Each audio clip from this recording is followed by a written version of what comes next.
So கேரளாவை எடுத்திங்க அப்படின்னா Pinarayi Vijayan I think வந்து 65 ஏஜுக்கு மேலே அவர் அதுவுமே ஆட்சி பண்ணிகிட்டு இருக்காரு. கர்நாடகா பார்த்திங்கன்னா ஆட்சி மாறிக்கிட்டே இருக்குது.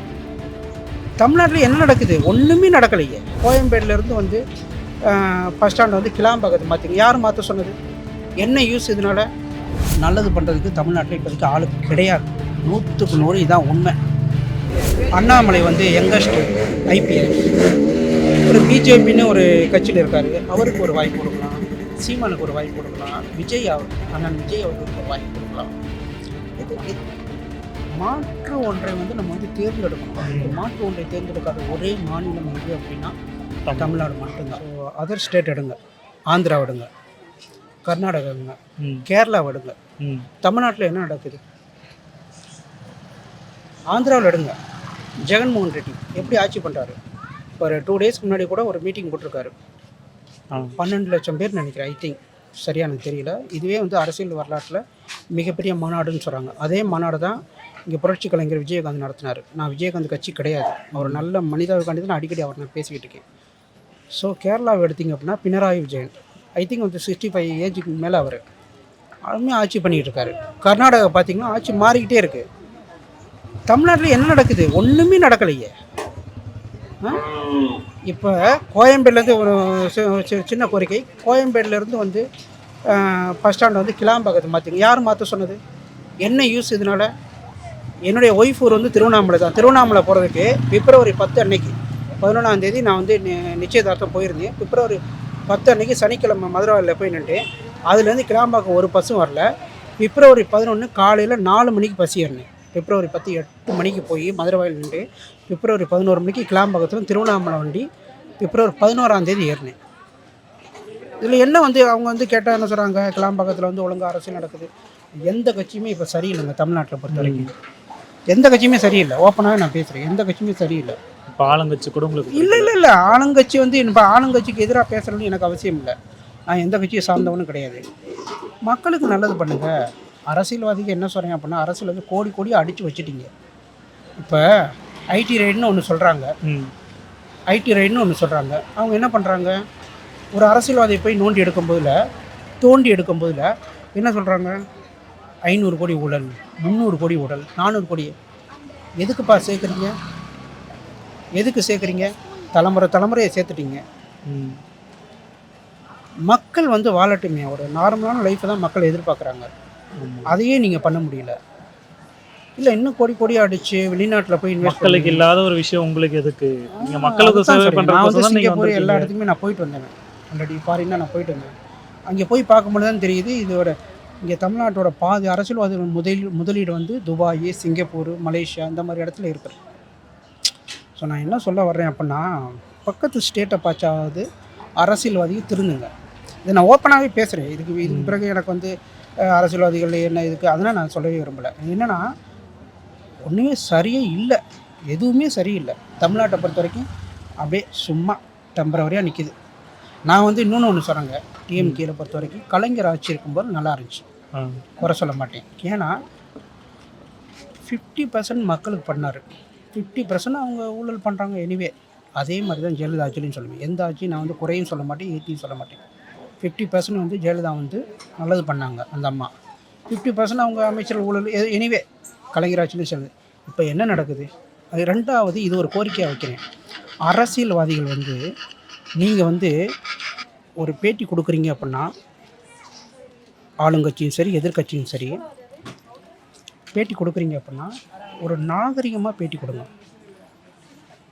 ஒருத்தர் வர்ணிச்சு இது பண்ணிக்க. இல்லை அப்படி இல்லை, அமைச்சர்கள் வந்து நாகரிகமாக பேட்டி கொடுங்க. ஏன்னா உங்களை நம்பி தான் எங்கள் மாதிரி யங்கர்ஸ் இருக்கோம். சமீபத்தில் கூட நீங்கள் எவ்வளோ பேட்டிகள் இருக்குது, எதையும் வந்து ஒவ்வொரு இதாக சொல்லிகிட்டே தான் போகணும். அநாகரிகமாக பேசுகிறது பேசாதீங்க. யாரையும் தரைக்குறவாக பேசாதீங்க. கலைஞர் ஆட்சி ஜெயலலிதா ஆட்சி இருக்கும்போதில் இப்படி தரைக்குறவாக பேசுகிறது எல்லாத்தையும் நீங்கள் பார்த்துருக்கீங்களா? நீங்களும் நம்மளுடைய ஜென்ரேஷன் தான், ஐ திங்க் 90s. இல்லை அந்த அளவுக்கு இல்லைல்ல. இப்போ என்ன, ஒருத்தரை வந்து டைரெக்டாக போய் தகாத வார்த்தையில் போடுறது, இன்னொருத்தர் வந்து டைரெக்டாக சரி. இப்போ கூட ஒரு இஷ்யூ ஆச்சு, ஏதோ ஏடிஎம்கே அமைச்சர் கூத்தூர் அப்படி இப்படின்னு பேசுகிறாங்க, ஏதோ நடிகைகள் அப்படி இப்படின்னு. இதெல்லாம் வந்து ஒரு வெளிப்படையாக பேசுறது விஷயமே இல்லை. வெளிப்படையாக பேசுனீங்கன்னா அப்புறமே எப்போ தப்பு நடக்குதோ அப்போவே வந்து ஒரு 2-3 நாள்லேயே பேசிடுங்க. எல்லாம் 6 நபர்த்தாடி 3 நபர்த்தாடி யாருக்கு பணம் போகணும், யாருக்கு பணம் வரக்கூடாது எல்லாம் டிசைட் பண்ணி பேசுகிற மாதிரில இருக்குது. இது மாதிரி பிரதர் அரசியலை பற்றி பேசிட்டு போனால் இன்னும் நான் பேசிக்கிட்டே இருக்கலாம். அரசியலில் ஒவ்வொரு நுணுக்கமும் எனக்கு உங்களுடைய பாதிப்பு அதில் ரொம்ப நிறைய இருக்குது. உங்களுடைய பாதிப்புன்றதை விட ஒரு மக்களுடைய பாதிப்பும் நாட்டுடைய பாதிப்பும் ரொம்ப அதிகமாக இருக்குது. நல்ல தலைவர்கள் வந்து நம்ம வந்து இழந்துக்கிட்டே தான் இருக்கிறோம். ஸோ இப்போதைக்கு வந்து உள்ள சொல்லப்போனால் அண்ணன் விஜய் அவர்கள் அரசியலுக்கு என்ட்ரி ஆகிருக்காரு. இது நல்ல விஷயம். இதை வந்து விஜய் அவர்கள் வந்து ஃபாலோ பண்ணி கரெக்டாக கொண்டு போனார் அப்படின்னா மக்கள் அவருக்கு சப்போர்ட் பண்ணுவாங்க. அதை விட்டுட்டு சினிமாவில் பாதி நேரம் அரசியலில் பாதி நேரம் இருந்தால் மக்கள் வந்து ஆளான விஜயகாந்தே வந்து நம்ம மறந்தவங்க. நீங்களும் சரி நானும் சரி நல்ல மனிதன், நல்ல எண்ணத்துக்கு வந்தான். அவரை குடிகாரர் அப்படி இப்படின்னு சொல்லி எனிவே மீடியாக்காரங்க வந்து நம்ம வந்து ஒதுக்கிட்டோம். இதில் முக்கிய பங்களிப்பு வந்து மீடியாக்காரங்க தான் இருக்கு. வந்துடுவேன் வண்டி வந்து அதனால் வந்து நான் ரொம்ப நேரம் பேசுகிறது எதுவும் தவறுதலாக எடுத்து. ஸோ வந்து மக்களுக்கு வந்து நல்லது பண்ணுறதுக்கு தமிழ்நாட்டில் இப்போதைக்கு ஆளுக்கு கிடையாது. 100க்கு 100 இதுதான் உண்மை. விஜய் வந்தாச்சு நல்லது பண்ணணும் அப்படின்னு உங்களுடைய ஒரு கோரிக்கை. எஸ், விஜய் வரணும். இன்னொன்று வந்து எதிர்கட்சின்னு சொல்லப்போனால் இவர் சீமான் ஏதோ பேசிக்கிட்டு இருக்காரு, அவருக்கு ஒரு வாய்ப்பு கொடுக்கலாம். அண்ணாமலை வந்து யங்கஸ்ட் ஐபிஎஸ், ஒரு பிஜேபின்னு ஒரு கட்சியில் இருக்கார், அவருக்கு ஒரு வாய்ப்பு கொடுக்கலாம். சீமானுக்கு ஒரு வாய்ப்பு கொடுக்கலாம். அண்ணன் விஜய் அவர்களுக்கு ஒரு வாய்ப்பு கொடுக்கலாம். இது மாற்று ஒன்றை வந்து நம்ம வந்து தேர்ந்தெடுக்கணும். இந்த மாற்று ஒன்றை தேர்ந்தெடுக்காத ஒரே மாநிலம் எது அப்படின்னா தமிழ்நாடு மட்டும்தான். உங்களுடைய இப்போ ஒரு கருத்தா வந்து பார்த்தீங்கன்னா அது மட்டும் இப்போ விஜய் மாற்று வேணும் தான் நான் கேட்குறேன். மாற்றம் வேணும், தமிழ்நாட்டில் ஒரு மாற்றம் வேணும். நீங்கள் எவனுக்கு வேணுமானு ஓட்டு போடுங்க. தமிழக மக்கள் வந்து இன்னும் நான் சொல்கிறேன், நீங்கள் இப்போவும் வந்து இந்த ஆட்சியிலையும் வந்து இல்லைன்னு வச்சுக்கிறோங்க. ஐ திங்க் வந்து இப்போ வந்து 2024 நடக்குது. 2030 வரைக்கும் தலையெழுத்தை மாற்ற முடியாது. இந்த 2 கட்சிகளை வந்து மாற்றணும். மாற்றி அவங்க மற்றவங்க என்ன சொல்ல வர்றாங்க, மற்றவங்களுக்கு வாய்ப்பு கொடுத்தா தானே, யாரும் ஒருத்தருக்கு மாற்றுக்கருத்து உள்ளவங்களுக்கு, மாற்று கட்சி உள்ளவங்களுக்கு வாய்ப்பு கொடுத்தா தானே அவங்க என்ன பண்ணுறாங்கன்னு நம்மளுக்கு தெரியும். அதை விட்டுட்டு சும்மா வந்து என்ன பண்ணுறது, அரசியல் முன்னாடி வந்து நம்ம வந்து அந்த இந்த இதுன்னு நம்ம பேசுகிறது. எலெக்ஷன் டயத்தில் என்ன பண்ணுறது, சரி ஓட்டுக்கு எவ்வளோ தர்றீங்க, இல்லை என்ன சாப்பாட்டுக்கு தரீங்க அப்படின்னு கேட்டால் அப்புறம் அரசியல்வாதி கொள்ளையடிக்காமல் என்ன பண்ணுவாங்க. நான் மக்களை தான் குறை சொல்லுவேன். அரசியல்வாதி இவ்வளோ நேரம் நான் பேசினேன். பட் இதுக்கு யாருக்கு முழு காரணம்?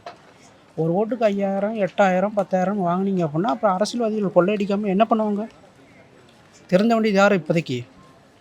அரசியல்வாதிகள் கிடையாது, மக்கள். இதை வந்து தயவுசெய்து எடிட் பண்ணாமல் போட முடிஞ்சால் போடுங்க.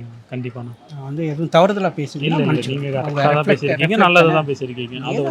ஆதங்கத்தில் தான் பேசுகிறேன். நம்ம எந்த கட்சியும் சார்ந்தவன் கிடையாது. எதுக்கு இப்போ இன்னும் ஒரு சின்னதாக முடிச்சோமே, இப்போ ஆந்திராவில் ஜெகன்மோகன் ரெட்டி அவர் எதிர்த்து வந்து ஐ திங்க் சந்திரபாபு நின்றார்னு நினைக்கிறேன். மெஜாரிட்டியில் ஜெகன்மோகன் ரெட்டி வின் பண்ணார். சந்திரபாபு நாயுடு வந்து ஒழுங்காக ஆட்சி பண்ணலையா, சூப்பராக பண்ணார். அவரை மீறி ஜெகன்மோகன் ரெட்டியை மக்கள் தேர்ந்தெடுத்தாங்க. அதுதான் மக்களுடைய மனநிலை. அப்போ மக்களுடைய மனநிலை எப்படி இருக்குன்னு பாருங்கள். அடுத்தடுத்து யார் வர்றா அதை விட்டுட்டு கண்ணு முடிச்சு எழுந்திரிச்சோடனே அப்பா 2 கட்சி தான் அப்போ நம்மளுக்கு தெரியுது அப்படின்னு சொல்லி கண்ணை மூடிட்டு இப்படி பேசுகிறது. விஜய் வர்றாரா அப்படின்னு பேசுகிறது, ஆனால் போய் அவருக்கு ஓட்டு போடுறதில்ல. சீமான் வர்றாரா அவருன்னு பேசுகிறது, அவருக்கு போய் ஓட்டு போடுறதில்ல. அண்ணாமலை வர்றாரா அப்படின்னு எதுக்கு நான் பேசுகிறேன் அப்படின்னா மாற்று ஆளுங்களை தான் நான் பேசுகிறேன். யாருக்கும் சப்போர்ட் கிடையாது. மாற்று ஆளுங்களுக்கு நீங்கள் ஓட்டு போடுங்க, நீங்கள் தேர்ந்தெடுங்க. நல்லதை வந்து விதைக்கணும் தமிழ்நாட்டில். ஐ திங்க் வந்து இப்போ இந்த ஆட்சி நம்ம மிஸ் ஆச்சுன்னு வச்சுக்கோங்க. எனவே இந்த 2 கட்சியில் ஒருத்தர் வந்தாங்கன்னு வச்சுக்கோங்க. ஓப்பனாகவே நான் சொல்கிறேன், திருந்த போகிறது வந்து அரசியல்வாதிகள் கிடையவே கிடையாது. மக்கள் திருந்தினாதான் மட்டும்தான். இல்லாட்டா இன்னும் நம்ம பட்டு தெரிஞ்சுக்கிட்டே தான் இருக்கணும். அவங்க ஆட்டத்தை காமிச்சிக்கிட்டு தான் இருப்பாங்க, நம்ம கதறிக்கிட்டே தான் இருக்கணும். 1000 விஜயகாந்த் வந்தாலும் மாற்ற முடியாது. இதுதான் உண்மை. சரிங்க, ரொம்ப நன்றிண்ணா. இவ்வளோ பெரிய பேட்டி கொடுத்துருக்கீங்க. இது மக்களுடைய வெளிப்பாடு. இது இப்போ நான் கூட வந்து அதான் சொல்லலை, கிளாம்பாக்கத்தில் கூட போய் நிற்கும் போதில் அவ்வளவுக்கு ட்ரபிளாக இருந்துச்சு. ஏன்னா வந்து ஒரு செஞ்சிக்கு போக வேண்டிய நான் திருவண்ணாமலை, என் ஒய்ஃப் ஊர் வந்து செஞ்சி, நாட்டார்மங்கலம் இந்த ஊர். அங்கே போகிறதுக்கு எவ்வளோ ட்ரபிள்னு பார்த்தீங்க அப்படின்னா, பிப்ரவரி 10ஆம் தேதி ஏறினோம், 11ஆம் தேதி 4 மணிக்கு பஸ் கிடைக்குது. இதில் எங்கேயும் நிற்கிது நம்ம. அவங்கள நான் குறை சொல்லலை. இது ஆரம்பித்தது யார்? ஏடிஎம்கே. இது திறந்து வச்சது யார்? டிஎம்கே. அப்போ பங்கு யாருக்கு இருக்குது? நீங்களே சொல்லுங்கள், யாருக்கு இருக்குது? 2 கட்சி. அப்போ 2 கட்சி தானே நம்ம சொல்லணும். நான் யாரையுமே சார்ந்து சொல்லுவேன். டிஎம்கே நல்லா பண்ணல, ஏடிஎம்கே நல்லா பண்ணல அப்படின்னு சொல்லலை. இதில் என்ன இருந்துச்சு? சொல்லுங்கள். ஆரம்பித்தது ஏடிஎம்கே, தொடங்கி வச்ச டிஎம்கே. அப்போ 2 பேருக்கும் தானே இதில் பங்கு. மக்களுக்கு என்ன பண்ணீங்க? கோயம்பேடுலேருந்து கிளாம்பாக்கத்துக்கு கொண்டு வரதுக்கு எவ்வளோ நேரம் ஆக போகுது உங்களுக்கு? ஒழுங்கான ஒரு ஸ்ட்ரக்சரை யூஸ் பண்ணுறதுக்கு. அப்போ ஒழுங்காக பண்ணுறதில்ல. நீங்கள் பாட்டு உங்கள் வேலையை பார்க்குறீங்க, மக்கள் கதறேன். அன்றைக்கினா ஒரு சின்ன குழந்தை பிரதர், இத்தாந்தண்டி பையன், நைட்டு 3 மணி 4 மணிக்கு அவன் நின்றுக்கிட்டு இருக்கான். அந்த குழந்தை அதெல்லாம் பார்க்கணும். எஸ், வந்து தூங்காமல் நின்றுக்கிட்டு இருக்கான். அந்த பெத்த தாய் வந்து அவனை வச்சுக்கிட்டு இருக்கு. பஸ்ஸுக்கு வெயிட் பண்ணி பஸ்ஸுக்கு நான் இந்த இடத்துல இருந்ததுனால நான் சொல்கிறேன். ஸோ இது மாதிரி வந்து ஏகப்பட்ட விஷயங்கள் இருக்குது. மக்களுக்கு நல்லது பண்ணுங்கள். போதும், நீங்கள் அடித்த காசு எல்லாமே போதும். ஜென்ரேஷனாக சேர்த்து வச்சுட்டீங்க. பெருந்தலைவர்கள் அவங்கள தான் நான் பேசுகிறேன். நான் இவ்வளவுக்கு பேசும்போது கூட என்னை வந்து அவங்க பார்க்குறாங்களோ என்ன, அதனால் எனக்கு தேவையில்லை. நான் போல்ட்டாக தான் பேசுகிறேன். நல்லா வந்து அஷ்டிங்க. ஜென்ரேஷன் 10 தலைமுறைக்கு சேர்த்து வச்சுட்டீங்க. ஒவ்வொரு அதிகாரிகளும் சரி, அமைச்சர்களும் சரி, பெரிய பெரிய ஆளுங்க, எல்லா கட்சியும் சார்ந்தவங்க.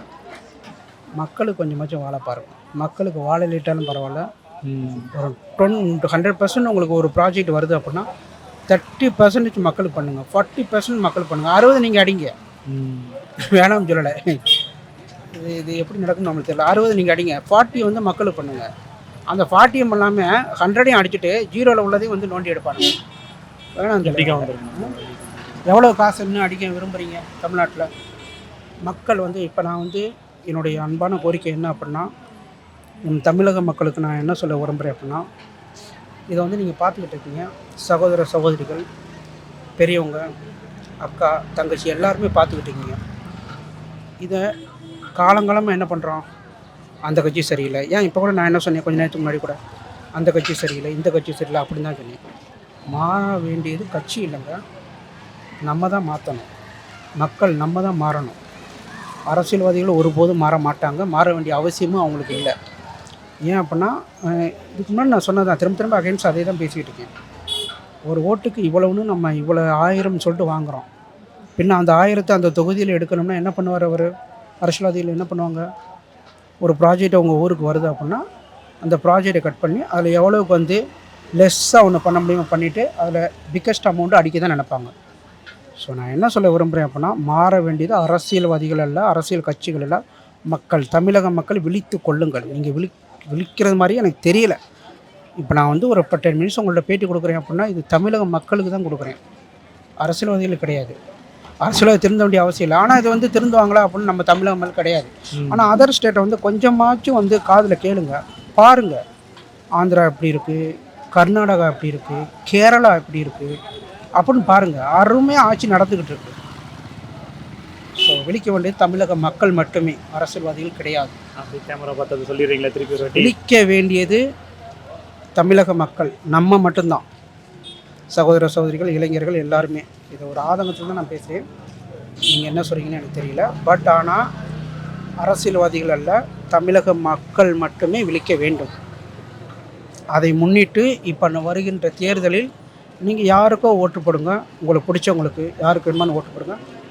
மாற்று சக்தியை உண்டு பண்ணுங்கள். இளைஞர்கள் நம்ம செல்ஃபோனை வச்சுக்கிட்டு இருக்கோம், ஜல்லிக்கட்டு பிரச்சனைன்னு சொல்லிட்டு எல்லாத்துக்குமே போராடணும். ஓகே, ஜல்லிக்கட்டு பிரச்சனை போராடுறது பெரிய விஷயம் இல்லை. ஆட்சி மாற்றத்தை உண்டு பண்ணி நம்மளுக்கு வந்து நல்லது நடக்கணும்.